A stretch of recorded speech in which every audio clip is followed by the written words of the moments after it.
Расцвела потокошком белоснежная вишня. 17 ел ширкәү хорында җырлавын әле дә сагынып искә ала. Шуңадырмы җыр сүзләре дә онытылмый. Бүген аның җырлавына өлкәннәр һәм инвалидлар йортында яшәүче ахирәтләре дә кушыла. Я всегда пела песни. Мин гел җырларга яраттым. Элеккеге заманда җыр сүзләре язылган тулы дәфтәрем дә бар иде. Җырлагач күңелгә рәхәт булып китә.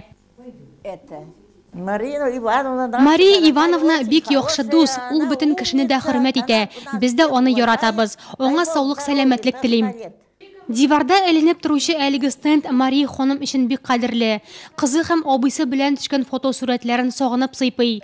2 көн элек абыйсын җирләгән. Кызы инвалид, Нурлатта яши.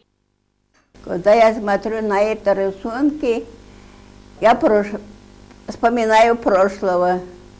Бүген Мария Ивановнага 90 яшь. Түгәрәк өстәл артында иң якын кешеләре җыелган. Юбилярны котларга дәрәҗәле кунаклар да килде.